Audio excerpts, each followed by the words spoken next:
Ghost കണ്ടേഴ്സ് ടീമിൻ്റെ പുതിയൊരു എപ്പിസോഡിലേക്ക് എല്ലാവർക്കും സ്വാഗതം.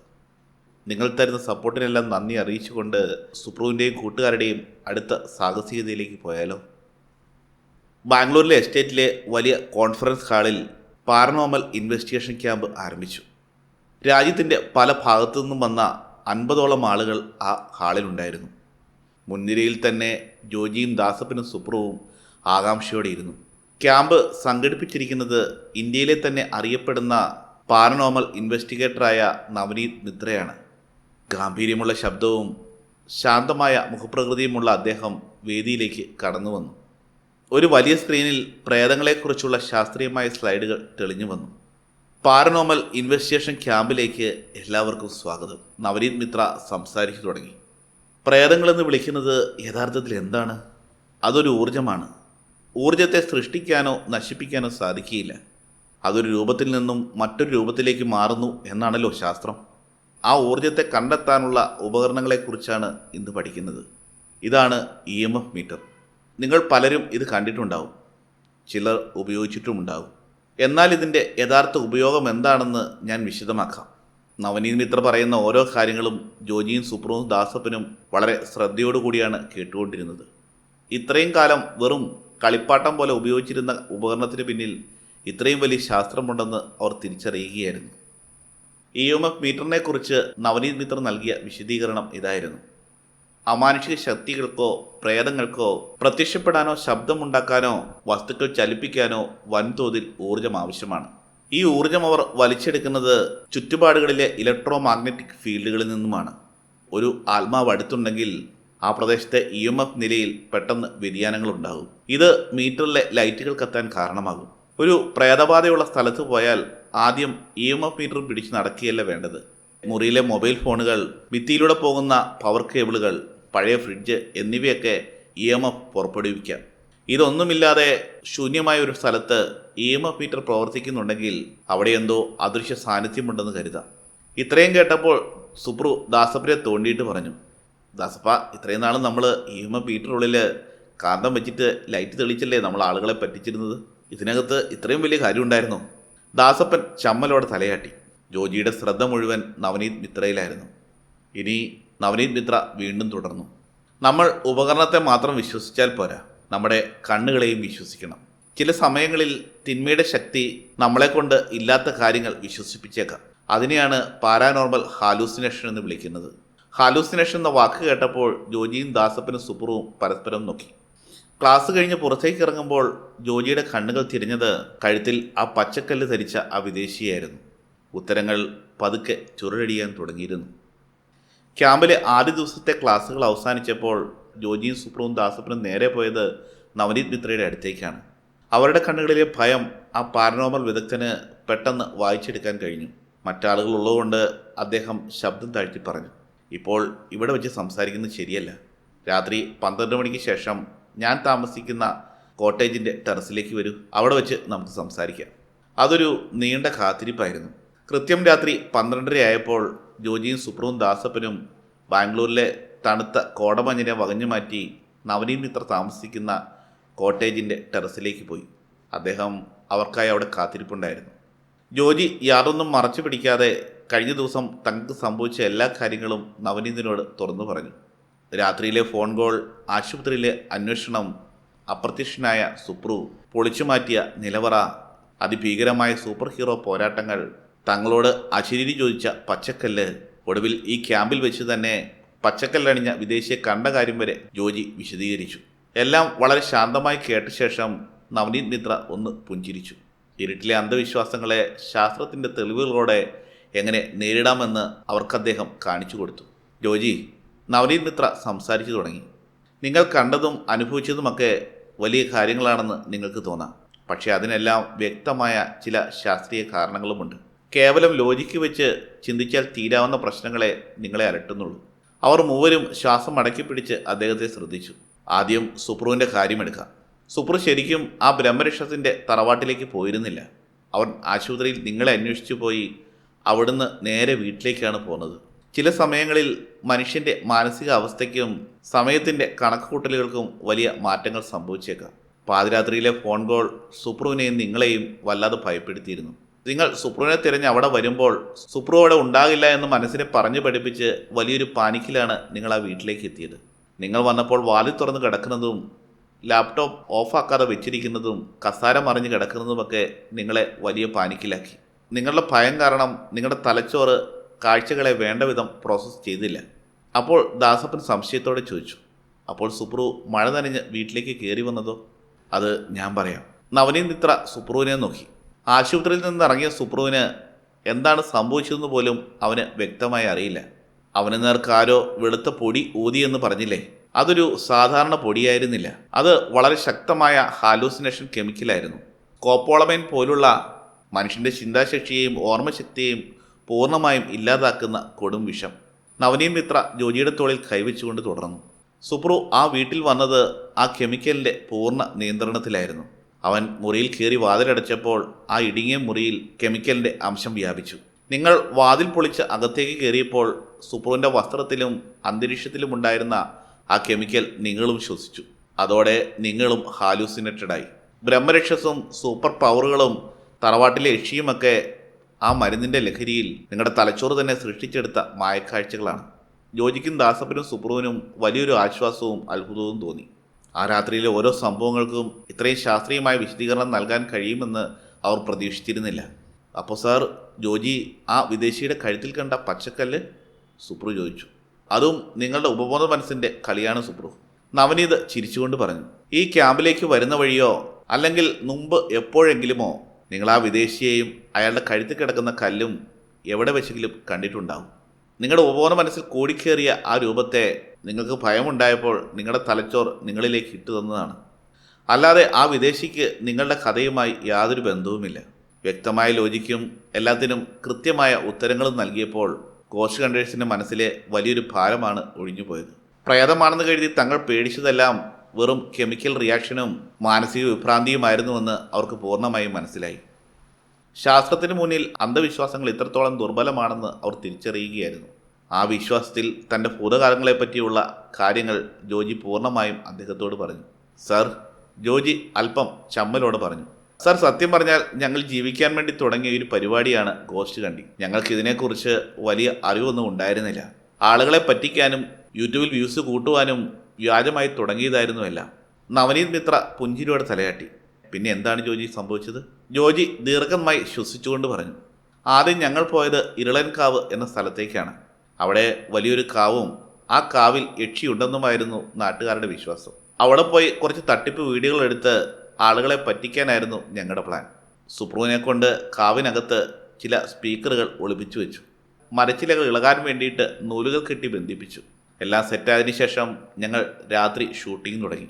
ദാസപ്പനും സുപ്രുവും ആ പഴയ ഓർമ്മകളിൽ ലജ്ജിച്ച് തലതാഴ്ത്തിയിരുന്നു.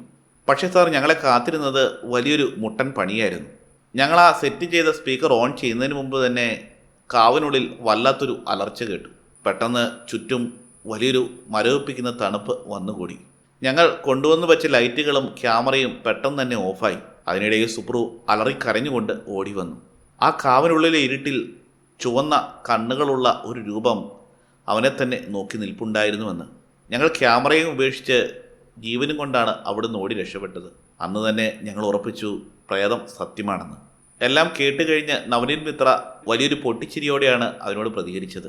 ആ ചിരി ജോജിക്കും കൂട്ടുകാരിലും വലിയൊരു അത്ഭുതമുണ്ടാക്കി. ജോജി, നിങ്ങളുടെ ആദ്യത്തെ ആ അനുഭവമാണ് നിങ്ങളുടെ ഉള്ളിൽ ഭയത്തിൻ്റെ വിത്ത് പാകിയത്, നവനീത് മിത്ര പറഞ്ഞു. പക്ഷേ ഇരളൻകാവിൽ നടന്നതിനും ശാസ്ത്രീയമായ വിശദീകരണമുണ്ട്. നിങ്ങൾ പോയത് മരങ്ങൾ തിങ്ങി നിൽക്കുന്ന ഒരു കാവിലേക്കാണ് അല്ലേ? ജോജി അതേ എന്ന് തലയാട്ടി. അത്തരം മരങ്ങൾക്കിടയിലൂടെ കാറ്റ് ഒരു പ്രത്യേക ദിശയിൽ വീശുമ്പോഴുണ്ടാകുന്ന ഒരു പ്രതിഭാസമുണ്ട്. അതിനെ ശാസ്ത്രം ഇൻഫ്രാസൗണ്ട് എന്ന് വിളിക്കും. നവനീത് വിശദീകരിച്ചു.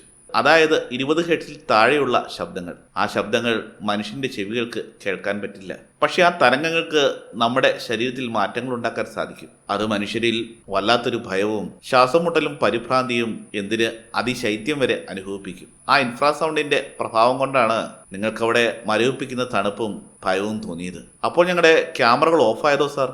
ദാസപ്പൻ ചോദിച്ചു. പല കാവുകളും സ്ഥിതി ചെയ്യുന്നത് ഉയർന്ന കാന്തികക്ഷമതയുള്ള ഭൂപ്രദേശങ്ങളിലാണ്. അവിടെ പോകുമ്പോൾ ഇലക്ട്രോണിക് ഉപകരണങ്ങളുടെ ബാറ്ററികൾ പെട്ടെന്ന് ഡ്രെയിനായി പോകുന്നത് സ്വാഭാവികമാണ്. അതിൽ അത്ഭുതപ്പെടാനൊന്നുമില്ല. സുപ്രു അത് കേട്ട് വിക്കി വിക്കി ചോദിച്ചു. അപ്പോൾ സാർ, ഞങ്ങൾ ആ കാവിനുള്ളിൽ കണ്ട ചുവന്ന കണ്ണുകളുള്ള ആ രൂപം? നവനീത് മിത്ര സുപ്രുവിൻ്റെ തോളിൽ തട്ടി ആശ്വസിപ്പിച്ചു. നിന്റെ തലച്ചോറ് നിന്നെ പറ്റിച്ചതാണ് സുപ്രു. അമിതമായ ഭയമുള്ളപ്പോൾ ഇരുട്ടിലെ മരങ്ങളെയോ പാറക്കൂട്ടങ്ങളുടെ നിഴലുകളെയോ മനുഷ്യരൂപങ്ങളായി നമ്മുടെ തലച്ചോറ് തെറ്റിദ്ധരിക്കും. ഈ പ്രതിഭാസത്തെ പാരോഡോലിയ എന്നാണ് വിളിക്കുക. ഇരളൻകാവിൽ നൽകിയ ഭയവും ഇരളൻകാവിലെ യക്ഷികളെക്കുറിച്ചുള്ള കഥകൾ മനസ്സിൽ നൽകിയ മുൻവിധികളും കൂടിയായപ്പോൾ ഇരുട്ടിലെ ഏതോ മരക്കുറ്റിയെ ചുവന്ന കണ്ണുകളുള്ള യക്ഷിയായി കണ്ടു, അത്രമാത്രം. ജോജിയും ദാസപ്പനും സുപ്രുവും അക്ഷരാർത്ഥത്തിൽ ഞെട്ടിപ്പോയി. വർഷങ്ങളായി തങ്ങളുടെ ഉള്ളിൽ ഉറങ്ങിക്കിടന്ന വലിയൊരു ഭയത്തിൻ്റെ അടിവേരാണ് നവനീത് മിത്ര ഒറ്റ ദിവസം കൊണ്ട് പിഴുതു മാറ്റിയത്. ഓർക്കൂ ജോജി, നവനീത് മിത്ര പറഞ്ഞു. ഭയമുള്ള ഒരുവന് ഒരു കയർ കണ്ടാലും അത് പാമ്പാണെന്നേ തോന്നും. ഇരളൻകാവിൽ നിങ്ങൾ ശരിക്കും കണ്ടത് പ്രേതത്തെയല്ല, നിങ്ങളുടെ സ്വന്തം ഭയത്തെയാണ്. നിങ്ങളുടെ ആ ഭയം മുതലെടുത്താണ് നിങ്ങളുടെ യഥാർത്ഥ ശത്രുക്കൾ ഹാലൂസിനേഷൻ കെമിക്കൽ ഉപയോഗിച്ച് നിങ്ങളെ കീഴ്പ്പെടുത്തിയത്. നിങ്ങളുടെ മനസ്സിനെ അതിശാന്തമാക്കൂ, എങ്കിൽ മാത്രമേ നിങ്ങളുടെ അദൃശ്യശക്തിയെ ബുദ്ധി കൊണ്ട് തോൽപ്പിക്കാൻ കഴിയൂ. ഇരളൻകാവിലെ ഭയത്തിൻ്റെ പിന്നിലെ ശാസ്ത്രം മനസ്സിലാക്കിയപ്പോൾ ജോജിയുടെ മനസ്സിൽ മറ്റൊരു വലിയ ചോദ്യം ബാക്കിയായി. അവൻ നവനീത് മിത്രയെ നോക്കി ചോദിച്ചു, അപ്പോൾ സാർ, പ്രേതങ്ങളൊന്നും ഇല്ലെന്നാണോ സാർ പറയുന്നത്?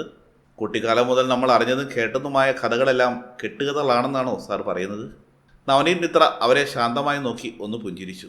എന്നിട്ട് രാത്രിയിലെ തണുത്ത കാറ്റിലേക്ക് നോക്കി അദ്ദേഹം പറഞ്ഞു, പ്രേതങ്ങളില്ല എന്ന് ഞാൻ ഒരിക്കലും പറഞ്ഞിട്ടില്ല ജോജി. ഈ പ്രപഞ്ചത്തിൽ മനുഷ്യൻ്റെ യുക്തിക്ക് മനസ്സിലാക്കാൻ കഴിയാത്ത ഒരുപാട് ശക്തികളുണ്ട്. പക്ഷേ അതിനെ വെള്ളം പുതച്ചു വരുന്ന പിശാചുക്കളായോ അലറി വിളിക്കുന്ന യക്ഷികളായോ അല്ല ഞാൻ കാണുന്നത്. അതിനെ ഞാൻ കാണുന്നത് പ്രപഞ്ചത്തിലെ പോസിറ്റീവ് നെഗറ്റീവ് എനർജികളായിട്ടാണ്. ജോജിയും സുപ്രുവും ദാസപ്പനും വളരെ ശ്രദ്ധയോടെ ആ വാക്കുകൾ കേട്ടിരുന്നു.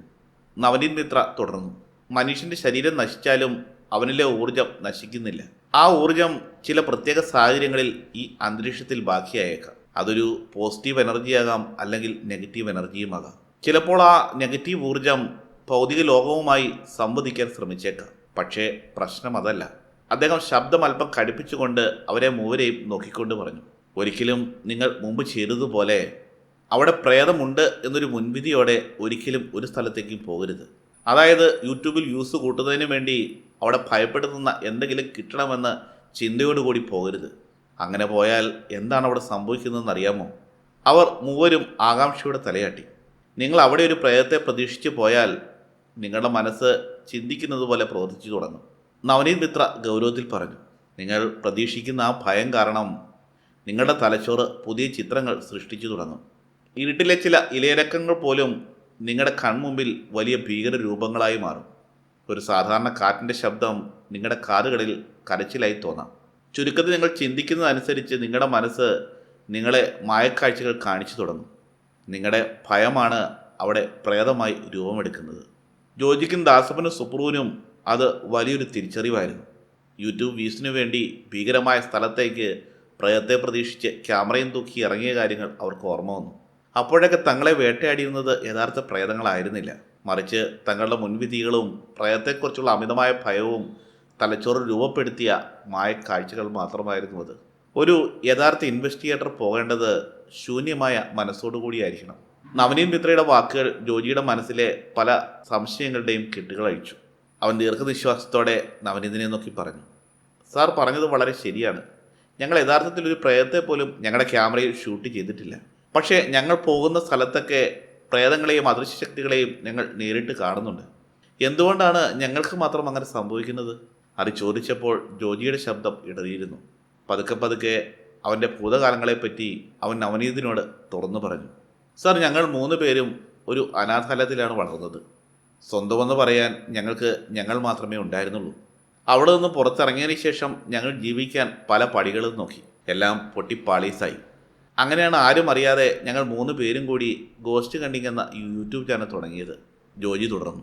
ഇരളൻകാവിലെ അനുഭവങ്ങൾ തൊട്ട് പൊളിച്ചു മാറ്റിയ ബ്രഹ്മരക്ഷത്തിൻ്റെ മനയിലെ നിലവറയിൽ വരെ ഞങ്ങൾ കണ്ടതും അനുഭവിച്ചതുമായ എല്ലാ കാര്യങ്ങളും ജോജി അദ്ദേഹത്തോട് പറഞ്ഞു. തങ്ങൾ പോകുന്നിടത്തൊക്കെ എന്തൊക്കെയോ അദൃശ്യശക്തികൾ തങ്ങളെ വേട്ടയാടുന്നുണ്ടെന്നുള്ള സത്യം ജോജി നവനീതിനോട് പറഞ്ഞു. വളരെ ശാന്തനായി കേട്ടിരുന്ന നവനീത് അവരുടെ 3 പേരുടെയും മുഖത്തേക്ക് മാറി മാറി നോക്കി. ഒരു സൈക്കോളജിസ്റ്റിൻ്റെ കൃത്യതയോടെ അദ്ദേഹം അവരുടെ മനസ്സ് വായിച്ചെടുക്കുകയായിരുന്നു. ജോജി, നിങ്ങളുടെ പ്രശ്നം പ്രേതങ്ങളല്ല, നിങ്ങളുടെ മനസ്സാണ്. നവനീത് മിത്ര വളരെ സ്നേഹത്തോടെ സംസാരിച്ചു തുടങ്ങി. നിങ്ങൾ 3 പേരും ഒരേ സാഹചര്യത്തിൽ നിന്നാണ് വരുന്നത്. അനാഥാലയത്തിൽ സ്വന്തം മാതാപിതാക്കളുടെയോ ബന്ധുക്കളുടെയോ സ്നേഹം കിട്ടാതെ വളർന്നതിൻ്റെ വലിയൊരു കുറവ് നിങ്ങളിലുണ്ട്. ആ ഒരു വലിയ ശൂന്യതയാണ് നിങ്ങളെക്കൊണ്ട് ഇതെല്ലാം ചെയ്യിപ്പിച്ചത്. ദാസപ്പനും സുപ്രവും അദ്ദേഹത്തെ ആകാംക്ഷയോടെ നോക്കി. തങ്ങളുടെ ഉള്ളിലെ രഹസ്യങ്ങളെ എങ്ങനെയാണ് ഇദ്ദേഹം കൃത്യമായി മനസ്സിലാക്കുന്നത്? നവനീത് തുടർന്നു. ആ യൂട്യൂബ് ചാനൽ ശ്രദ്ധിക്കപ്പെടാൻ തുടങ്ങിയപ്പോൾ നിങ്ങളെ ഫോളോ ചെയ്തിരുന്നവർ തന്നിരിക്കുന്ന പ്രശംസകളും കമൻറ്റുകളും നിങ്ങൾ കണ്ടു. നിങ്ങൾക്ക് പണ്ട് കിട്ടാതെ പോയ സ്നേഹവും പരിഗണനയും ആ യൂട്യൂബ് ചാനൽ വഴി നിങ്ങൾക്ക് കിട്ടിത്തുടങ്ങി. നിങ്ങൾക്ക് വ്യാജമായ ആ സ്നേഹം വീണ്ടും കിട്ടാൻ വേണ്ടി നിങ്ങളുടെ വീഡിയോകളിൽ ആളുകൾക്ക് ഇഷ്ടപ്പെട്ട ഭയം കുത്തി നിറയ്ക്കാൻ തുടങ്ങി. പ്രേക്ഷകർ എന്ത് കാണാൻ ആഗ്രഹിക്കുന്നുവോ അത് നിങ്ങൾ വിശ്വസിക്കാൻ തുടങ്ങി. ആ വിശ്വാസമാണ് നിങ്ങൾ പോകുന്നിടത്തെല്ലാം നിങ്ങൾക്ക് മായക്കാഴ്ചകളായി കാണിച്ചു തരുന്നത്. പെട്ടെന്ന് നവനീൻ മിത്ര സുപ്രുവിനെ നോക്കി ഒന്ന് പുഞ്ചിരിച്ചു. തുടക്കത്തിൽ സുപ്രു ഒരുപാട് തമാശകൾ പറഞ്ഞ് ആളുകളെ ചിരിപ്പിക്കാൻ നോക്കിയിരുന്നു അല്ലേ? സുപ്രു അതേയെന്ന് ഞെട്ടലോടെ തലയാട്ടി. പ്രേക്ഷകർക്ക് തമാശകൾ ഇഷ്ടമാകില്ല എന്ന് കരുതി നിങ്ങളത് നിർത്തി, നവനീത് പറഞ്ഞു. ഗോസ്റ്റ് കണ്ടേഴ്സ് എപ്പോഴും ഗൗരവക്കാരായിരിക്കണം എന്ന ധാരണയിൽ നിന്റെ യഥാർത്ഥ സ്വഭാവം നീ മറച്ചു വെച്ചു. നിങ്ങളുടെ ചാനലിൻ്റെ വ്യൂസ് നിലനിർത്താൻ നിങ്ങളുടെ യഥാർത്ഥ സ്വഭാവം മറച്ച് നിങ്ങളൊരു മുഖം മൂടി അണിഞ്ഞു. നവനീത് മിത്ര ജോജിയുടെ തോളിൽ കൈവച്ചുകൊണ്ട് പറഞ്ഞു. പക്ഷേ നിങ്ങളെപ്പോഴും നിങ്ങളായിട്ടിരിക്കുന്നതാണ് നിങ്ങൾക്ക് നല്ലത്. ഫേക്കായി അഭിനയിച്ച് കിട്ടുന്ന സ്നേഹവും പരിഗണനയും കൊണ്ട് എന്ത് കാര്യമാണുള്ളത്? ആ വ്യാജ സ്നേഹം നിലനിർത്താനുള്ള ഓട്ടത്തിലാണ് നിങ്ങളുടെ ജീവൻ പോലും അപകടത്തിലായ അവസ്ഥയിൽ പോയി നിൽക്കുന്നത്. ഈ മുഖമൂടികളെല്ലാം അഴിച്ചുവെച്ച് യാഥാർത്ഥ്യങ്ങളെ നേരിടാൻ തയ്യാറായാൽ നിങ്ങളെ വേട്ടയാടുന്ന അദൃശ്യ ശക്തിയെ നിങ്ങൾക്ക് എളുപ്പത്തിൽ കീഴ്പ്പെടുത്താനാകും. ആ വാക്കുകൾ ഗോസ്റ്റ് കണ്ടേഴ്സിൻ്റെ ഉള്ളിൽ വലിയൊരു വെളിച്ചമാണ് വീശിയത്. തങ്ങളുടെ യൂട്യൂബ് ചാനലിൻ്റെ പേരിലുള്ള ആ ഒരു വലിയ ഭാരം അവരവിടെ ഇറക്കി വെക്കുകയായിരുന്നു. യാഥാർത്ഥ്യങ്ങളെ അതിൻ്റെ നേർരൂപത്തിൽ സ്വീകരിച്ചുകൊണ്ട് അവർ പുതിയൊരു ലക്ഷ്യത്തിലേക്ക് തിരിയാൻ തയ്യാറെടുത്തു. അന്ന് പാരാനോർമൽ ഇൻവെസ്റ്റിഗേഷൻ ക്യാമ്പിൻ്റെ അവസാന ദിവസമായിരുന്നു അന്ന്. ക്ലാസ് എടുക്കാൻ വേദിയിലെത്തിയത് ലോകപ്രശസ്ത പ്രേത ഗവേഷകനായ മിസ്റ്റർ മക്ലീനായിരുന്നു. അദ്ദേഹത്തിൻ്റെ ക്ലാസ് നവനീത് മിത്രയിൽ നിന്നും തികച്ചും വ്യത്യസ്തമായ തലങ്ങളിലായിരുന്നു. ശാസ്ത്രത്തിനും അപ്പുറമുള്ള ചില രഹസ്യങ്ങളെക്കുറിച്ചാണ് അദ്ദേഹം സംസാരിച്ചത്. പ്രേതങ്ങളെ വെറും ഊർജങ്ങളായി മാത്രം തള്ളിക്കളയാൻ കഴിയില്ല, മിസ്റ്റർ മക്ലീൻ പറഞ്ഞു. ചില പ്രത്യേക സമയങ്ങളിലും സാഹചര്യങ്ങളിലും അമാനുഷിക ശക്തികൾക്ക് ഭൗതിക ശരീരം സ്വീകരിക്കാൻ സാധിക്കും. എന്നാൽ സാധാരണ മനുഷ്യർക്ക് അവയെ പെട്ടെന്ന് തിരിച്ചറിയാൻ സാധിക്കില്ല. സൈക്കിക് ആയിട്ടുള്ള ആളുകൾക്കും, അതായത് അതീന്ദ്രിയ ജ്ഞാനമുള്ളവർക്കും മാത്രമേ അവയെ പെട്ടെന്ന് കാണുവാനും മനസ്സിലാക്കാനും സാധിക്കുകയുള്ളൂ. ഈ വാക്കുകൾ ജോജിയിലും സുപ്രുവിലും ദാസപ്പനിലും വലിയ ചിന്തകൾക്ക് വഴിവെച്ചു. തങ്ങൾക്കെപ്പോഴും പ്രേതരൂപങ്ങളെ കാണാൻ കഴിയുന്നത് തങ്ങളുടെ സൈക്കിക് കഴിവുകൾ കൊണ്ടാണോ? അന്ന് രാത്രി തന്നെ മിസ്റ്റർ മക്ലിനെ നേരിട്ട് കണ്ട് സംസാരിക്കാൻ അവർ തീരുമാനിച്ചു. രാത്രി അദ്ദേഹത്തിൻ്റെ മുറിയിലെത്തിയ ജോജിയും കൂട്ടരും തങ്ങളുടെ ജീവിതത്തിൽ സംഭവിച്ച ഭയാനകമായ കാര്യങ്ങളെക്കുറിച്ചെല്ലാം വിശദമായി പറഞ്ഞു. എല്ലാം കേട്ടുകഴിഞ്ഞപ്പോൾ മിസ്റ്റർ മക്ലിൻ്റെ മുഖഭാവം മറ്റൊന്നായിരുന്നു. അദ്ദേഹത്തിൻ്റെ കാഴ്ചപ്പാട് തികച്ചും വ്യത്യസ്തമായിരുന്നു. നിങ്ങൾക്കുണ്ടായത് വെറും കെമിക്കൽ ഹാലൂസിനേഷൻ ആണെന്ന് എനിക്ക് തോന്നുന്നില്ല ജോജി, മക്ലിൻ ഗൗരവത്തോടെ പറഞ്ഞു. നിങ്ങൾ 3 പേരും സാധാരണ മനുഷ്യരല്ല. നിങ്ങൾക്ക് അപാരമായ സൈക്കിക് കഴിവുകളുണ്ട്. സാധാരണ മനുഷ്യർക്ക് കണ്ണുകൾ കൊണ്ട് കാണാൻ കഴിയാത്ത പല കാര്യങ്ങളും നിങ്ങൾക്ക് നേരിട്ട് കാണാൻ സാധിക്കും. ദാസപ്പനും സുപ്രവും ശ്വാസം അടക്കിപ്പിടിച്ച് അദ്ദേഹത്തെ നോക്കി നിന്നു. ഈ ലോകത്തിൽ നമുക്ക് കാണാൻ കഴിയാത്ത അനേകം കാര്യങ്ങളുണ്ട്, മിസ്റ്റർ മക്ലിൻ തുടർന്നു. ഈ ഭൂമിക്ക് സമാന്തരമായി പലതരം പാരലൽ വേൾഡുകൾ നിലനിൽക്കുന്നുണ്ട്. അവയിൽ ചിലത് ദുഷ്ടതകളുടെയും കൊടിയ പാപങ്ങളുടെയും ലോകമാണ്, നമ്മൾ നരകമെന്ന് വിളിക്കുന്നത് പോലെ. മറ്റു ചിലത് അതിരുകളില്ലാത്ത ശാന്തിയുടെയും സമാധാനത്തിൻ്റെയും ലോകമാണ്, ഉദാഹരണത്തിന് സ്വർഗമെന്ന് വിളിക്കാം. മക്കളിൽ പതിയെ എഴുന്നേറ്റ് അവരുടെ അടുത്തേക്ക് വന്നു. അതുപോലെ തന്നെ മനുഷ്യരേക്കാൾ ശക്തിയേറിയ അതിഗംഭീരമായ സൂപ്പർ പവറുകളുള്ള അതിമാനുഷികമായ ആളുകൾ ജീവിക്കുന്ന സമാന്തര ലോകവുമുണ്ട്. എന്നാൽ ഈ ലോകങ്ങൾക്കൊന്നും പരസ്പരം ബന്ധപ്പെടാൻ കഴിയില്ല. എന്നാൽ ചില പ്രത്യേക നിമിഷങ്ങളിൽ ഈ ലോകങ്ങൾ തമ്മിലുള്ള അതിർവരമ്പുകൾ മാഞ്ഞുപോയേക്കാം. അതിനെയാണ് ടൈം ഷിഫ്റ്റ് എന്ന് വിളിക്കുന്നത്. ഈ ടൈം ഷിഫ്റ്റിൽ ചില അത്ഭുതങ്ങൾ സംഭവിച്ചേക്കാം. സുപ്രുവിൻ്റെ കണ്ണുകൾ വിടർന്നു. അപ്പോൾ സാർ, ഞങ്ങൾ നിലവറയിൽ വെച്ച് കണ്ടത്? അതേ സുപ്രു, മിസ്റ്റർ മക്ലീൻ സുപ്രുവിൻ്റെ തോളിൽ തട്ടി പറഞ്ഞു. പഴയ ആ നിലവറയിൽ വെച്ച് നിങ്ങൾ കണ്ടത് നരകത്തിൽ നിന്നുള്ള യഥാർത്ഥ ശക്തികളെ തന്നെയാണ്. നിങ്ങളുടെ ജീവൻ വളരെ അപകടത്തിലായ നിമിഷം അവിടെ വലിയൊരു ടൈം ഷിഫ്റ്റ് സംഭവിച്ചു. ആ സമയത്ത് സമാന്തരമായ ലോകത്ത് സൂപ്പർ പവറുകളുള്ള നിങ്ങളുടെ തന്നെ പ്രതിരൂപങ്ങൾ ഭീകര സത്വങ്ങളെ നേരിടുകയും ഇല്ലാതാക്കുകയും ചെയ്തു. അതൊരിക്കലും നിങ്ങളുടെ തോന്നലായിരുന്നില്ല. ഒരു നിമിഷത്തേക്ക് പല ലോകങ്ങൾ ഒന്നിച്ചു ചേർന്നപ്പോൾ നടന്ന യാഥാർത്ഥ്യമായിരുന്നു അത്. മക്ലിൻ്റെ വാക്കുകൾ ജോജിയുടെ മനസ്സിൽ വലിയ ഇടിമുഴക്കം പോലെയാണ് പതിച്ചത്. തങ്ങൾ നേരിട്ടത് വെറുമൊരു ഭ്രമമോ രാസവസ്തുക്കളോ അല്ല, മറിച്ച് പ്രപഞ്ചത്തിലെ വലിയൊരു രഹസ്യത്തെയാണെന്ന് അവർ ഞെട്ടലോടെ തിരിച്ചറിയുകയായിരുന്നു. ആ പൊളിച്ചു മാറ്റിയ തറവാട്ടിൽ നിങ്ങൾ എങ്ങനെ എത്തി എന്നല്ലേ ഇപ്പോൾ നിങ്ങൾ ചിന്തിക്കുന്നത്? മക്ലിൻ ചിരിച്ചുകൊണ്ട് ചോദിച്ചു. ടൈം ഷിഫ്റ്റ് സംഭവിക്കുമ്പോൾ കാലം പിന്നിലേക്കും മുന്നിലേക്കും സഞ്ചരിക്കും. 2 ദിവസം മുമ്പ് പൊളിച്ചു കളഞ്ഞ ആ പഴയ തറവാടിൻ്റെ ഭൂതകാലത്തിലേക്കാണ് നിങ്ങൾ നടന്നു കയറിയത്. നിങ്ങളൊരു സാധാരണ കെണിയിലല്ല പെട്ടിരിക്കുന്നത്. നിങ്ങളെ നേരിടുന്ന ആ അദൃശ്യ ശക്തികൾക്ക് കാലത്തെയും ലോകത്തെയും നിയന്ത്രിക്കാനുള്ള കഴിവുകളുണ്ട്. സൈക്കോളജിയിൽ നിന്നും മൾട്ടിവേഴ്സിലേക്കുള്ള അതിരുകളില്ലാത്ത ഭയാനകമായ തലത്തിലേക്ക് തങ്ങളുടെ ജീവിതം മാറുന്നത് വലിയൊരു ഭയത്തോടെ ഗോസ്റ്റ് ഹണ്ടേഴ്സ് മനസ്സിലാക്കി. തങ്ങളുടെ നേരെ വരുന്ന അദൃശ്യമായ ശക്തികളുടെ കുരുക്ക് വളരെ വലുതാണെന്ന് അവർക്ക് മനസ്സിലായി. മിസ്റ്റർ മക്ലിൻ്റെ മുറിയിൽ വലിയൊരു നിശബ്ദത തളം കെട്ടി നിന്നു. അദ്ദേഹത്തിൻ്റെ വാക്കുകൾ ജോജിയുടെയും ദാസപ്പൻ്റെയും സുപ്രുവിൻ്റെയും ഹൃദയമിടിപ്പ് കൂട്ടിയിരുന്നു. ജോജി, ദാസപ്പ, സുപ്രു. മക്ലിൻ വളരെ ഗൗരവത്തോടെ അവരെ നോക്കി. അദ്ദേഹം പറഞ്ഞു തുടങ്ങി. ഞാൻ പറയാൻ പോകുന്ന കാര്യങ്ങൾ കേട്ട് നിങ്ങൾ ഭയപ്പെടരുത്. ആ ദുഷ്ടശക്തികൾ നിങ്ങളെ നോട്ടം വിട്ട് കഴിഞ്ഞു. മറ്റൊരു ലോകത്തു നിന്നുള്ള ആ ജാലകം തുറക്കപ്പെട്ടത് നിങ്ങളിലൂടെയാണ്. അതുകൊണ്ട് നിങ്ങൾ സാധാരണ മനുഷ്യർ നേരിടുന്നതിനേക്കാൾ വലിയ ഭീകരത നിങ്ങൾ നേരിടേണ്ടി വരും. ചിലപ്പോൾ നിങ്ങളുടെ ജീവൻ പോലും നഷ്ടപ്പെട്ടു പോകുന്ന അവസ്ഥ വന്നേക്കാം. ജോജിയുടെ മുഖത്ത് വലിയൊരു ഞെട്ടലുണ്ടായി. സർ, അപ്പോൾ ഞങ്ങൾക്ക് ഇനിയൊരു തിരിച്ചുപോക്കില്ലേ? ഇല്ല ജോജി, മക്ലിൻ ഉറപ്പിച്ചു പറഞ്ഞു. കാരണം നിങ്ങൾ നേരിടാൻ പോകുന്നത് കേവലം അലഞ്ഞു തിരിയുന്ന ആത്മാക്കളെയല്ല, മറിച്ച് തിന്മയുടെ വലിയൊരു ലോകത്തെയാണ്. അതിൽ നിന്ന് നിങ്ങൾക്ക് രക്ഷപ്പെടണമെങ്കിൽ ആ ശക്തികളെക്കുറിച്ച് നിങ്ങൾക്ക് വ്യക്തമായ അറിവ് വേണം. അവ എത്രത്തോളം ശക്തമാണെങ്കിലും അവയ്ക്ക് ചില വീക്ക് പോയിന്റുകൾ കാണും. അതെന്താണെന്ന് നിങ്ങൾ മനസ്സിലാക്കിയേ തീരൂ. അദ്ദേഹം എഴുന്നേറ്റ് അവരുടെ അടുത്തേക്ക് വന്നു. ഈ ക്യാമ്പിൽ നിങ്ങളെപ്പോലെ 3 പേരെ ഞാൻ കണ്ടിട്ടില്ല. ഈ ഭൂമിയിൽ ഓരോരുത്തർക്കും ഓരോ നിയോഗങ്ങളുണ്ട്. അതിൽ നിങ്ങളുടെ നിയോഗം ഇതാണ്. അതുകൊണ്ട് ഒന്നിനെയും ഭയക്കരുത്. ഭയമാണ് എക്കാലത്തെയും ഏറ്റവും വലിയ പരാജയം. പെട്ടെന്ന് മക്ലിൻ അവരെ 3 പേരെയും മാറി മാറി നോക്കിക്കൊണ്ട് ചോദിച്ചു. നിങ്ങളുടെ ഈ ടീമിലെ ഏറ്റവും ശക്തൻ ആരാണെന്ന് നിങ്ങൾക്കറിയാമോ? ആ ചോദ്യം കേട്ടതും ജോജിയും ദാസപ്പനും പരസ്പരം മുഖത്തോട് മുഖം നോക്കി. ഒന്നുകിൽ ടീമിനെ നയിക്കുന്ന ജോജി, അല്ലെങ്കിൽ കായിക ബലമുള്ള ദാസപ്പനായിരിക്കാം എന്നാണ് അവർ കരുതിയത്. എന്നാൽ മിസ്റ്റർ മക്ലിൻ സുപ്രുവിനെ ചൂണ്ടിക്കൊണ്ട് പറഞ്ഞു, സംശയിക്കേണ്ട, അത് സുപ്രു തന്നെയാണ്. 3 പേരും അമ്പരന്ന് പോയി. സുപ്രുവോ? അവനാണ് ഞങ്ങളുടെ കൂട്ടത്തിൽ ഏറ്റവും വലിയ പേടിത്തൊണ്ടൻ, ദാസപ്പൻ പറഞ്ഞു. മക്ലിൻ ചിരിച്ചുകൊണ്ട് തലയാട്ടി. ദാസപ്പ, അവന് ഒന്നിനെയും ഭയമില്ല. അവൻ വെറുതെ നിങ്ങളുടെ മുന്നിൽ ഭയം നടിക്കുന്നതാണ്. നിങ്ങൾ നേരിട്ട ആ ഭീകരമായ അവസ്ഥകളിൽ ഇത്രയും കോമഡി പറഞ്ഞു നിൽക്കാൻ ആർക്കാണ് കഴിയുക? ഇവൻ്റെ ഏറ്റവും വലിയ പവർ ഇവൻ പറയുന്ന കോമഡികളാണ്. ആ ചിരിയും തമാശകളും ഇല്ലെങ്കിൽ പിന്നെ ഇവനില്ല. എന്നാൽ ഈ ക്യാമ്പിൽ വരുന്നതിന് മുമ്പ് നിങ്ങൾ വഴക്ക് പറഞ്ഞ് അവനെ ഒരു സീരിയസ് മനുഷ്യനാക്കി മാറ്റി. ഗോസ്റ്റ് ഹണ്ടേഴ്സ് എന്ന് പറഞ്ഞാൽ ഗൗരവക്കാരായിരിക്കണമെന്ന് പറഞ്ഞ് അവൻ്റെ തമാശകളെ നിങ്ങൾ ഇല്ലാതെയാക്കി. മിസ്റ്റർ മക്ലിൻ ജോജിയുടെ കണ്ണുകളിലേക്ക് നോക്കി. അതോടെ അവൻ വീക്കായി തുടങ്ങി. അതാണ് നിങ്ങൾക്ക് പറ്റിയ ഏറ്റവും വലിയ പരാജയം. കഴിഞ്ഞ ദിവസത്തെ സംഭവങ്ങളിൽ സുപ്രു ശരിക്കും ഭയന്നു. നിങ്ങൾ വീക്കായ ആ സമയം നോക്കിയാണ് ദുഷ്ടശക്തികൾ അത് മുതലെടുക്കാൻ ശ്രമിച്ചത്. അതുകൊണ്ട് നിങ്ങൾ ഇപ്പോൾ ധരിച്ചിരിക്കുന്ന മുഖംമൂടികൾ അഴിച്ചു മാറ്റുക. നിങ്ങൾ യഥാർത്ഥത്തിൽ എന്താണോ അതുപോലെ തന്നെ തുടരുക. തിരിച്ചറിവ് നേടുക.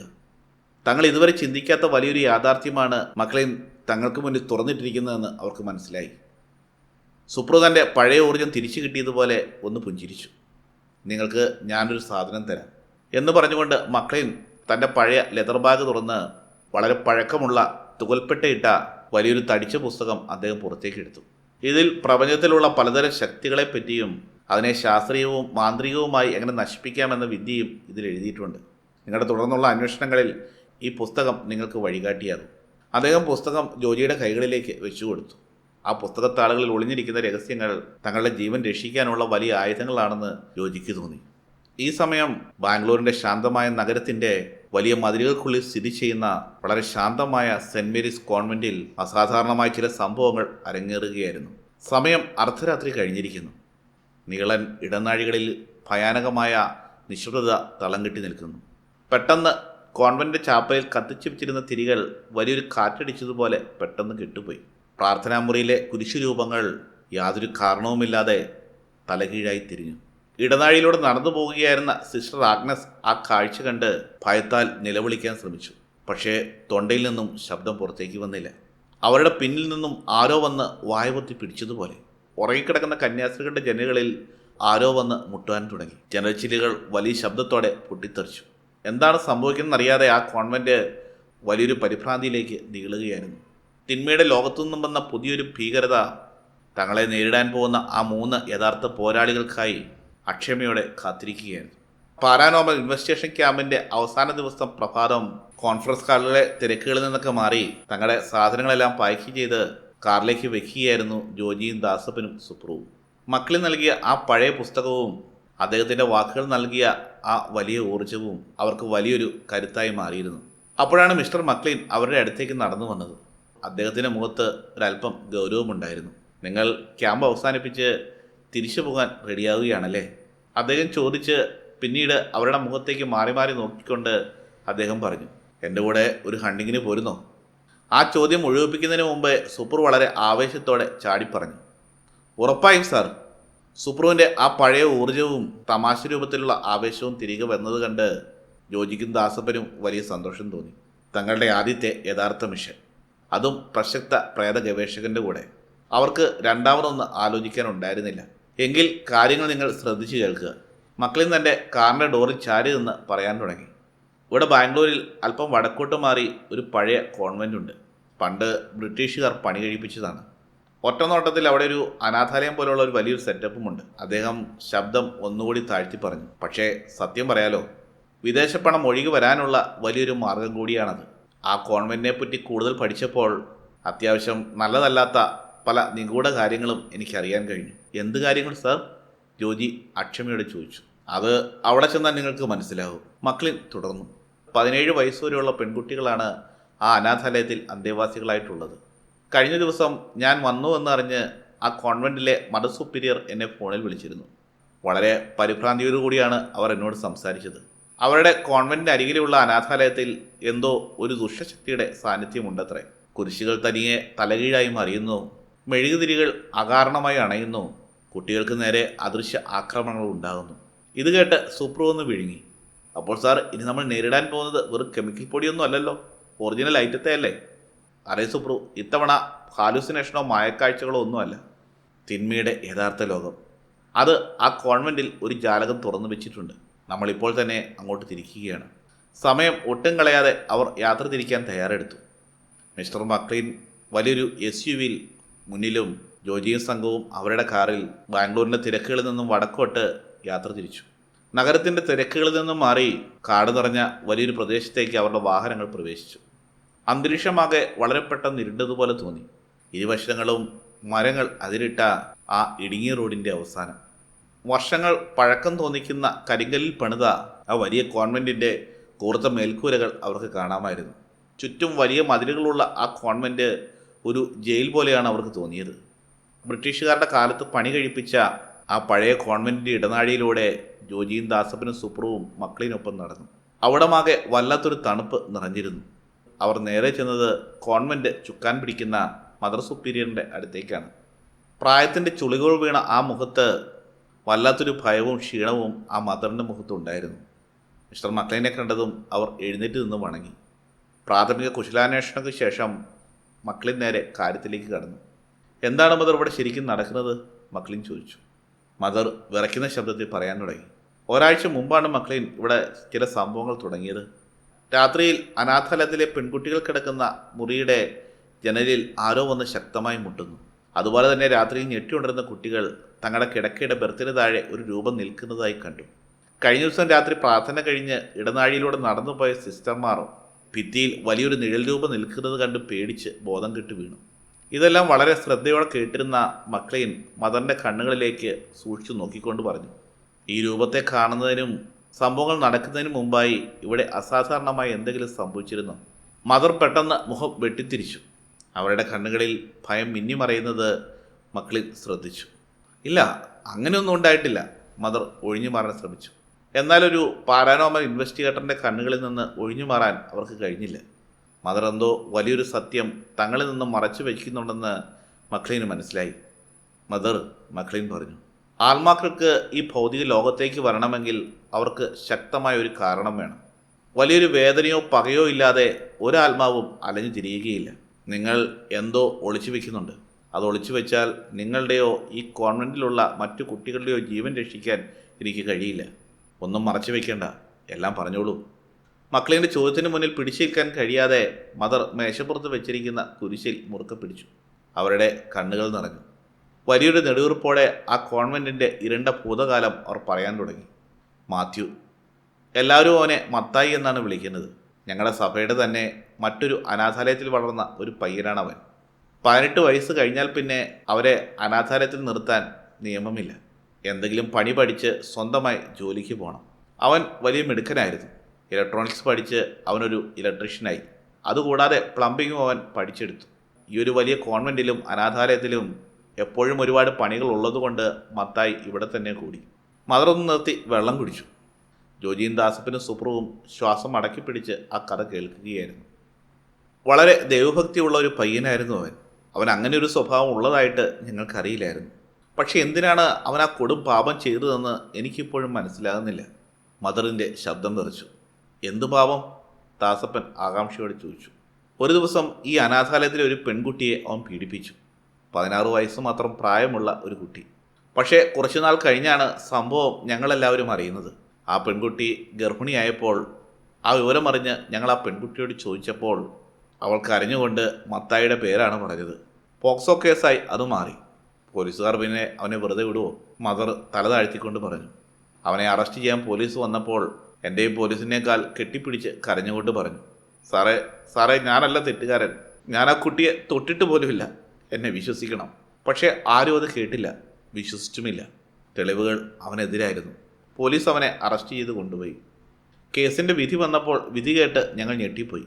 25 വർഷം കഠിന തടവ്, ഇരട്ടി ജീവപര്യന്തം. പക്ഷേ അങ്ങനെ ഒരു ശിക്ഷ അനുഭവിക്കാൻ അവൻ നിന്നില്ല. ചിലപ്പോൾ ജയിലിൽ ചാടിയതാകാം. ശിക്ഷാവിധി വന്ന് കൃത്യം 2 ദിവസം കഴിഞ്ഞപ്പോൾ അവൻ ഇവിടെ വന്നു. മദർ വിതുമ്പിക്കൊണ്ട് പറഞ്ഞു, ഈ അനാഥാലയത്തിൻ്റെ വലിയ കഴിക്കോടിയിൽ 1 മുഴം കയറിൽ അവൻ തൂങ്ങി മരിച്ചു. അതിൻ്റെ അടുത്ത ദിവസം മുതലാണ് ഇവിടുത്തെ കുട്ടികൾ ആ പ്രേതത്തെ കണ്ടു തുടങ്ങിയത്. അത്രയും പറഞ്ഞ് മദർ മിണ്ടാതിരുന്നു. ജോജിയും കൂട്ടരും പരസ്പരം നോക്കി. തങ്ങൾ നേരിടാൻ പോകുന്നത് കേവലം ഒരു പ്രേതത്തെ മാത്രമല്ല, മറിച്ച് വലിയൊരു അനീതിക്കിരയായ പ്രതികാരദാഹിയായ ഒരു ആത്മാവിനെയാണെന്ന് അവർക്ക് മനസ്സിലായി. മിസ്റ്റർ മക്ലിൻ തൻ്റെ താടി തടവിക്കൊണ്ട് ജോജിയെ നോക്കി പറഞ്ഞു, മനുഷ്യൻ്റെ നിയമങ്ങൾക്ക് അവൻ കുറ്റവാളിയായിരിക്കാൻ ജോജി. പക്ഷേ നിരപരാധിയായ ഒരാളാണ് ശിക്ഷിക്കപ്പെട്ടതെങ്കിൽ ആ സത്യം തെളിയിക്കാനായി മരിച്ചവൻ്റെ ആത്മാവ് 10 മടങ്ങ് ശക്തിയോടെ ഈ ഭൗതിക ലോകത്തേക്ക് തിരിച്ചു വരും. മത്തായിയുടെ ആത്മാവ് നീതി തേടിയാണ് അലയുന്നത്. ആ കുരുക്കുകൾ അഴിക്കാൻ ആ പഴയ കേസിൻ്റെ ഉള്ളറകളിലേക്ക് ഇറങ്ങേണ്ടി വരും. മത്തായിയുടെ ആ ദുരന്തകഥ കേട്ടതിന് ശേഷം ജോജിയുടെ മനസ്സിൽ വല്ലാത്തൊരു സംശയം ഉടലെടുത്തു. അവൻ മദറിനെ സൂക്ഷിച്ചു നോക്കി. മദർ, ആ പെൺകുട്ടി ഇപ്പോൾ എവിടെയുണ്ട്? അവളോട് ഞങ്ങൾക്കൊന്ന് സംസാരിക്കാൻ കഴിയുമോ? അവളിൽ നിന്ന് ചിലപ്പോൾ ഞങ്ങൾക്ക് ഈ കേസിൻ്റെ യഥാർത്ഥ വിവരങ്ങൾ കിട്ടിയേക്കാം. എന്നാൽ ആ ചോദ്യം കേട്ടതും മദർ സുപ്പീരിയറിൻ്റെ മുഖം മാറി. അവർ വല്ലാതെ അസ്വസ്ഥയായി. ഇല്ല, ആ പെൺകുട്ടിയെക്കുറിച്ച് കൂടുതലൊന്നും പറയാൻ ഞാൻ തയ്യാറല്ല, മദർ തീർത്തു പറഞ്ഞു. അവളുടെ പേരോ വിവരങ്ങളോ ഞാൻ പുറത്തു പറയില്ല. അവളിപ്പോൾ ഇവിടെയില്ല. അവളെ മറ്റൊരു സുരക്ഷിതമായ സ്ഥലത്തേക്ക് ഞങ്ങൾ മാറ്റിയിരിക്കുകയാണ്. ആ കുട്ടിയെ ഈ കാര്യങ്ങളിലേക്കൊന്നും വലിച്ചിഴയ്ക്കാൻ എനിക്ക് താല്പര്യവുമില്ല. മദറിൻ്റെ പ്രതിരോധത്തിൽ വലിയൊരു കള്ളം ഒളിഞ്ഞിരിപ്പുണ്ടെന്ന് ജോജിക്കും മക്ലിനും മനസ്സിലായി. കൂടുതൽ ചോദിച്ച് അവരെ പ്രകോപിപ്പിക്കേണ്ടെന്ന് കരുതി ആ സംസാരം അവിടെ വെച്ച് നിർത്തി. അന്ന് രാത്രി സമയം 12 മണിയോട് അടുക്കുന്നു. ആ അനാഥാലയത്തിൻ്റെ മുകളിലത്തെ പഴയ ഉപയോഗശൂന്യമായ മുറിയിലാണ് ജോജിയും ദാസപ്പനും സുപ്രുവും മക്ലിനും തമ്പടിച്ചിരുന്നത്. മത്തായി തൂങ്ങി മരിച്ച കഴുക്കോലുകളുള്ള മുറിയായിരുന്നു അത്. വല്ലാത്തൊരു ശ്വാസം മുട്ടലും തണുപ്പും ആ മുറിയിൽ തങ്ങി നിന്നിരുന്നു. ദാസപ്പനും സുപ്രുവും ജോജിയും ചേർന്ന് അവരുടെ ക്യാമറകൾ പല ഭാഗത്തായി വിന്യസിപ്പിച്ചിരുന്നു. മിസ്റ്റർ മക്ലിൻ തൻ്റെ ബാഗ് തുറന്ന് അതിൽ നിന്ന് പല സാധനങ്ങൾ മേശപ്പുറത്തേക്ക് എടുത്തു വെക്കാൻ തുടങ്ങി. അദ്ദേഹം വളരെ ഗൗരവമായി അവരോടായി പറഞ്ഞു, എനിക്കെന്തോ മദർ പറഞ്ഞ കാര്യങ്ങൾ പൂർണ്ണമായും ശരിയാണെന്ന് എനിക്ക് തോന്നുന്നില്ല. ഈ മരിച്ച ആത്മാവിന് ഈ സമൂഹത്തോട് എന്തോ വലിയ സത്യം വെളിപ്പെടുത്താറുണ്ട്. എനിക്ക് തോന്നുന്നു ഇരുളിൽ മറഞ്ഞുപോയ ആ സത്യം കണ്ടെത്താൻ നമ്മുടെ മുന്നിൽ ഒരേ ഒരു വഴിയേ ഉള്ളൂവെന്ന്. ഞാൻ ആ ആത്മാവിനെ ഇങ്ങോട്ട് വിളിച്ചു വരുത്താൻ പോവുകയാണ്. അത് കേട്ടതും സുപ്രുവിൻ്റെ തൊണ്ട വരണ്ടു. മക്ലിൻ മേശപ്പുറത്ത് വെച്ച ആ ഉപകരണം കണ്ട് സുപ്രുവിന് വല്ലാത്തൊരു അത്ഭുതം തോന്നി.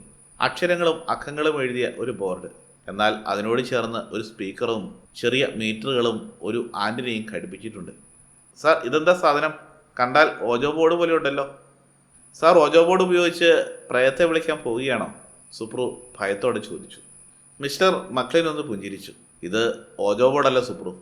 അക്ഷരങ്ങൾ വെച്ച് ആത്മാക്കളോട് സംവദിക്കാൻ ശ്രമിക്കുന്ന പഴയ ടെക്നോളജിയിൽ നിന്ന് വളരെ അഡ്വാൻസ് ആയിട്ടുള്ള ഒരു ടെക്നോളജിയാണിത്. ഇതിനെ ഇലക്ട്രോണിക് വോയിസ് ഫിനോമിനൽ കമ്മ്യൂണിക്കേഷൻ അഥവാ സ്പിരിറ്റ് ബോക്സ് എന്ന് വിളിക്കും. മക്ലിൻ ആ ഉപകരണത്തിലെ ചില സ്വിച്ചുകൾ ഓൺ ചെയ്തുകൊണ്ട് വിശദീകരിച്ചു.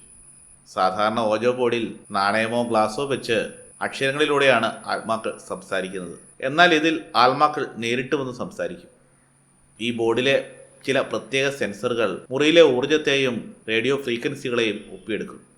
ആത്മാക്കൾക്ക് തങ്ങളുടെ ശബ്ദം പുറപ്പെടുവിക്കാൻ ഈ ഉപകരണത്തിലെ വൈറ്റ് നോയിസ് അഥവാ തരംഗങ്ങൾ ഉപയോഗിക്കാൻ കഴിയും.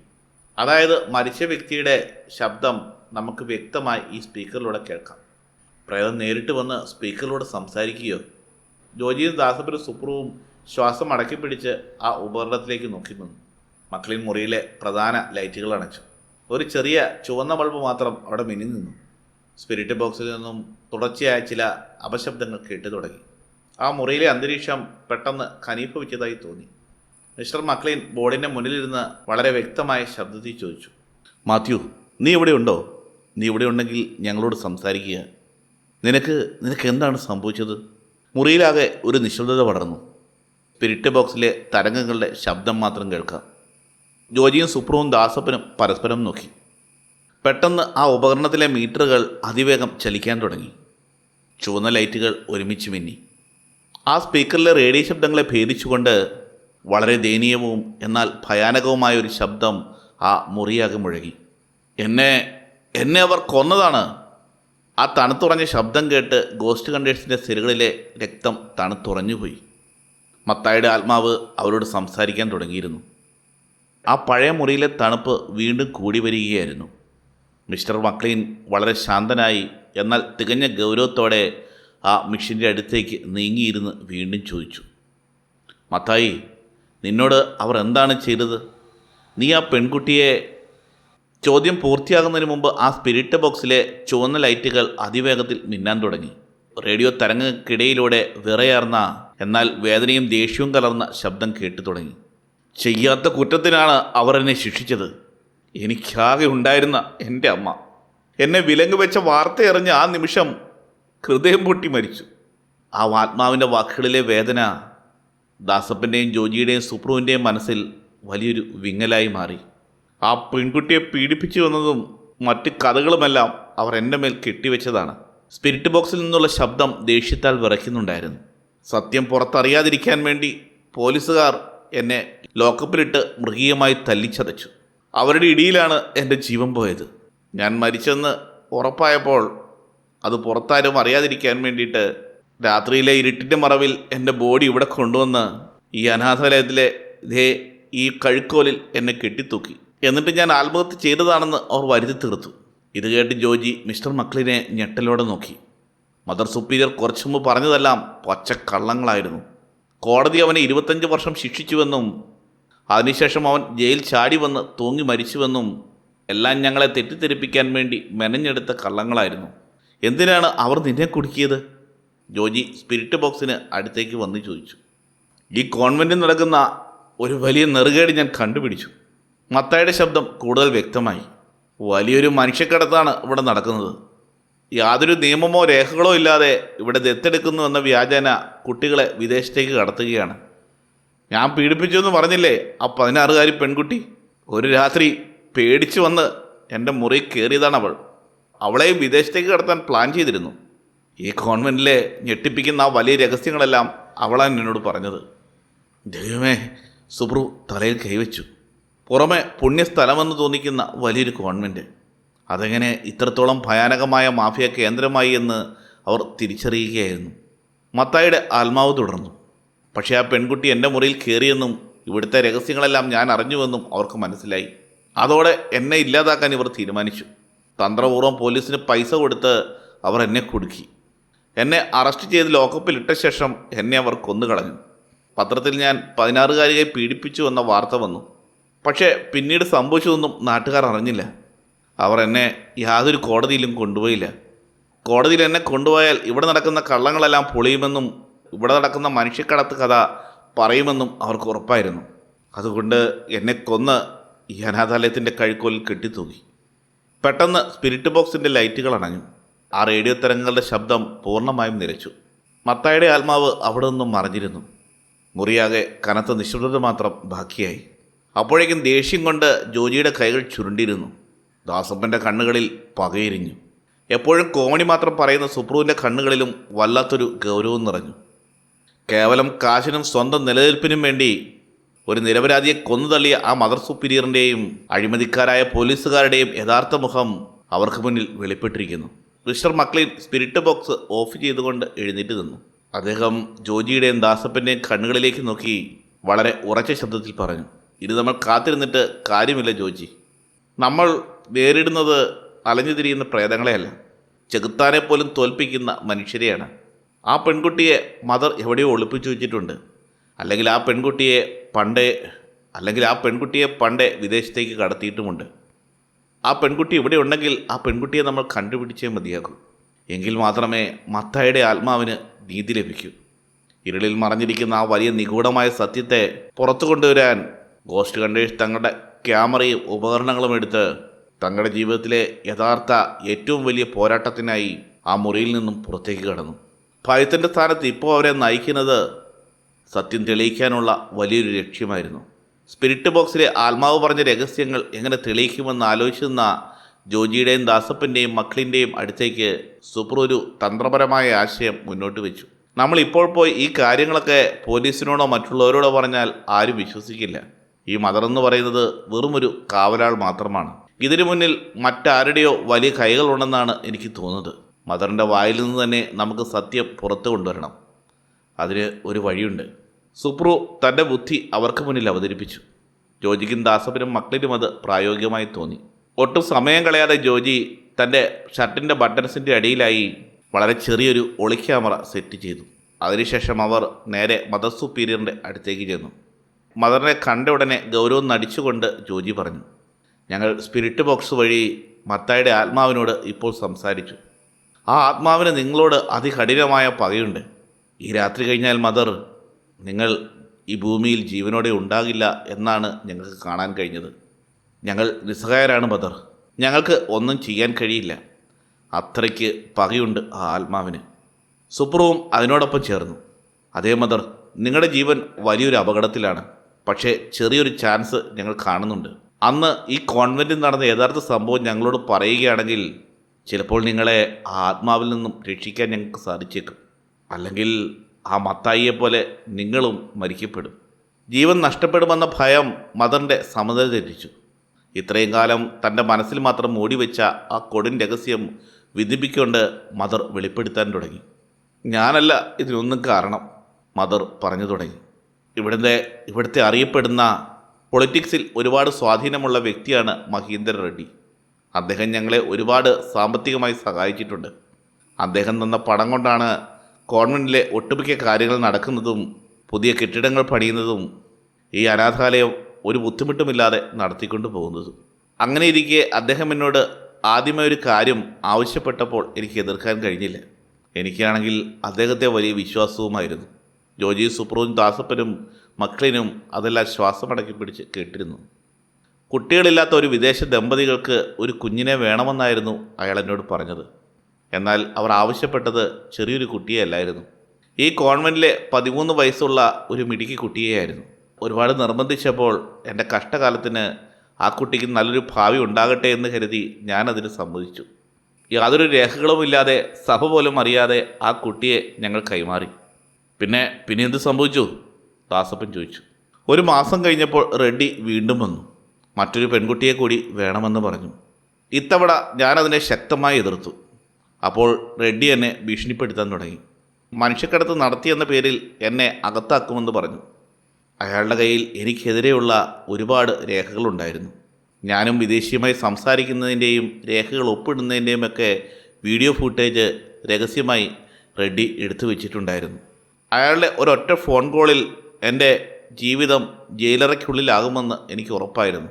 ആ ഭയം കൊണ്ട് മാത്രമാണ് എനിക്ക് ഈ നെറുകേടിനെല്ലാം കൂട്ടുനിൽക്കേണ്ടി വന്നത്. കരഞ്ഞുകൊണ്ട് മദർ പറഞ്ഞു നിർത്തിയപ്പോൾ ജോജി തൻ്റെ ഷർട്ടിനുള്ളിൽ ഒളിപ്പിച്ചു വെച്ചിരുന്ന ഒളിക്യാമറയിൽ തൊട്ടു.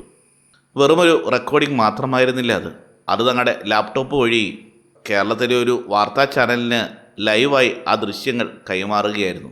നിമിഷങ്ങൾക്കുള്ളിൽ ഞെട്ടിപ്പിക്കുന്ന ബ്രേക്കിംഗ് ന്യൂസ് വാർത്താ ചാനലുകളിൽ നിറഞ്ഞു.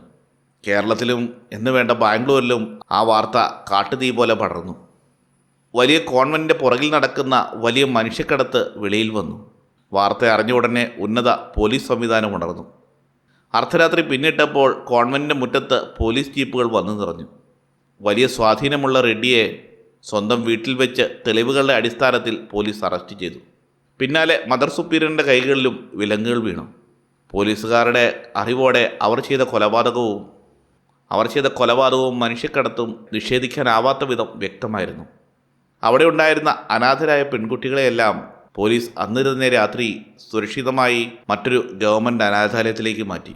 നീതികേടിൻ്റെയും കൊടും പാപത്തിൻ്റെയും കേന്ദ്രമായിരുന്ന ആ കോൺവെൻറ്റും അനാഥാലയവും സർക്കാർ അടച്ചുപൂട്ടി സീൽ വെച്ചു.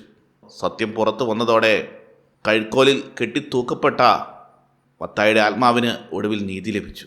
ആ അനാഥാലയത്തിൻ്റെ മുകളിലുണ്ടായിരുന്ന ഇരുണ്ട കാർമേഘങ്ങൾ മാറുന്നത് മിസ്റ്റർ മക്ലിനും ഗോസ്റ്റ് കണ്ടേഴ്സും ആശ്വാസത്തോടെ നോക്കി നിന്നു. യാതൊരു മുൻവിധിയുമില്ലാതെ ശാസ്ത്രത്തിൻ്റെയും ബുദ്ധിയുടെയും സഹായത്തോടെ അവരൊരു യഥാർത്ഥ ദൗത്യം വിജയകരമായി പൂർത്തിയാക്കിയിരിക്കുന്നു. ബാംഗ്ലൂർ നഗരം ഉണരുന്നതേ ഉണ്ടായിരുന്നുള്ളൂ. ആ വലിയ കോൺവെൻറ്റിൻ്റെ ഇരുണ്ട മതിലുകൾക്ക് പുറത്ത് വലിയൊരു ജനക്കൂട്ടവും പോലീസ് വാഹനങ്ങളും അപ്പോഴും ഉണ്ടായിരുന്നു. കൊടും കൊലപാതകത്തിൻ്റെ ചുരുളഴിഞ്ഞതിൻ്റെ ആവേശത്തിൽ വാർത്താ ചാനലുകൾ ബ്രേക്കിംഗ് ന്യൂസുമായി മത്സരിക്കുകയാണ്.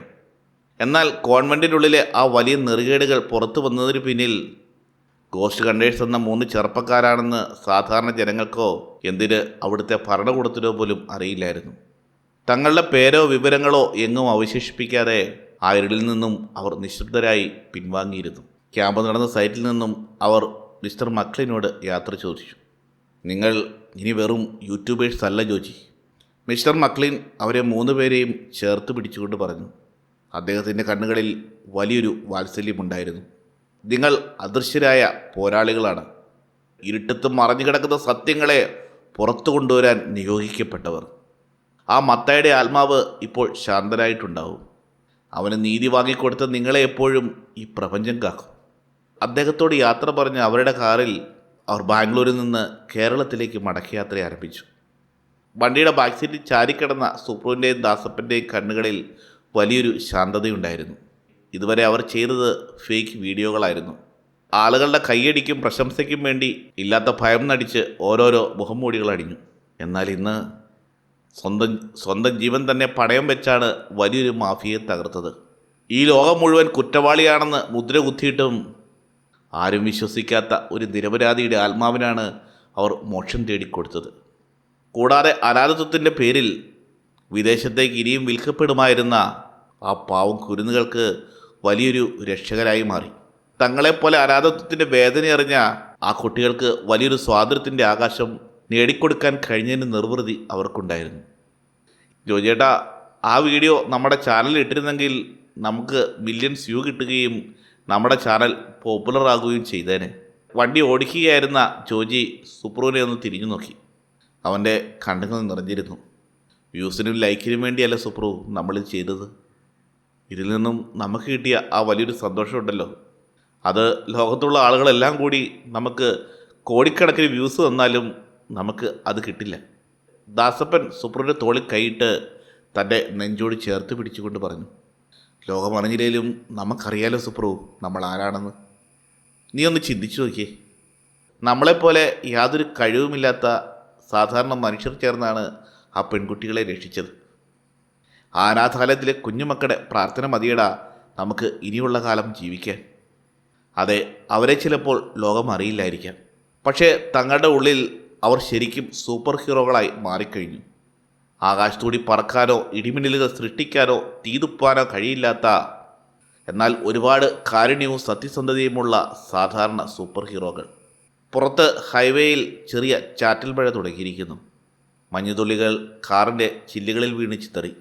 ആ മഴയുടെ തണുപ്പിൽ അനാഥാലയത്തിൻ്റെ ജനലിൽ ഒരു നിഴലായി വന്ന് നന്ദി പറയുന്ന മത്തായിയുടെ രൂപം ഒരേ നിമിഷം അവരുടെ മനസ്സിലൂടെ കടന്നുപോയി. ഇരുളും ഭയവും വ്യാജ സ്നേഹവും നിറഞ്ഞ ആ പഴയ വഴികളിൽ നിന്നും പ്രകാശത്തിൻ്റെയും പുതിയ ലക്ഷ്യങ്ങളുടെയും ലോകത്തേക്ക് ആ വണ്ടി കുതിച്ചു പായുകയായിരുന്നു. ലോകമറിയാത്ത ഗോസ്റ്റ് കണ്ടേഴ്സിനെയും കാത്ത് ഇനിയും വലിയ രഹസ്യങ്ങൾ ആ വഴിയിലുണ്ടായിരുന്നു.